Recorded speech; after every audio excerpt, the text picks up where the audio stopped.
A boundary is a point where a wave must pass from one medium to another. Let's suppose we have two media and call them medium 1 and medium 2. These two media could be different because they are made of different materials or they're under different conditions. For example, we could have air on the left and a glass block on the right. Other examples could be a plastic bottle and the drink inside, or the depth of water suddenly dropping.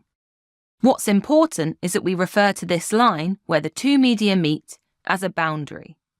Now let's suppose that we have a wave travelling through our first medium and it reaches the boundary with the second.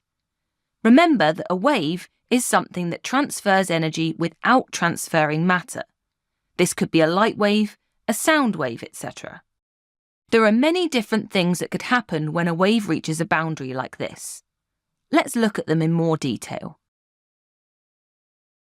Transmission is when the wave passes from one medium to the other at the boundary. From here on, we'll be looking at boundaries in general, rather than the air and glass example. We'll see transmission when light passes through water, or we can hear sound from the other side of a thin wall. So if a wave undergoes transmission at a boundary, we'll see it continue travelling in the second medium, though the direction, the wavelength and the speed of the wave will likely change here. But can the wave stay in the first medium? Reflection is when the wave changes direction to stay in the same medium at the boundary. We'll see reflection when looking into the mirror, or when sound echoes off a wall. Let's suppose a wave reaches the boundary, and it's instead turned back, so it stays in the first medium. This is reflection. Sometimes we can predict the behaviour of this reflected wave, but this depends on the wave and the boundary. But what if neither of these behaviours occur? Well, absorption is when the wave is stopped at the boundary.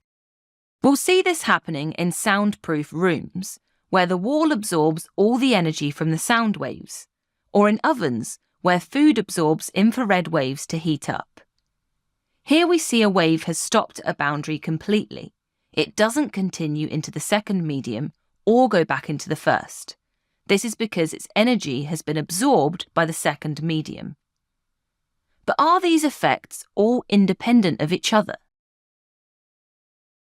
Well, it's actually possible for the wave's energy to be split between these effects. This could happen, say, with light and frosted glass. We can just about see on the other side and see a faint reflection, but the glass has taken in most of the energy. This is because if we have the right wave and the right boundary, we could see transmission into the second medium. We could also see reflection into the first medium and also absorption by the second medium all at once. This is possible as the wave's energy is split between these three effects. So these reflected and transmitted waves will have smaller amplitudes as they carry less energy. For your exam, you won't be asked to predict which of these effects will and won't occur for a given wave and a given boundary, but make sure you know these definitions and can recognise when they are happening. Thanks for watching. If you want to take your GCSE revision to the next level, head over to launchpadlearning.com and check out our smart learning platform that's been designed to get you top results in your exams. We cover your whole specification and make revision fun with interactive quizzes, easy-to-follow videos and more. You'll be kept motivated by your own AI tutor who's here to support you every step of the way. To check it out for yourself, click here. Or click here to keep watching a selection of the videos from our full GCSE Physics course. See you there!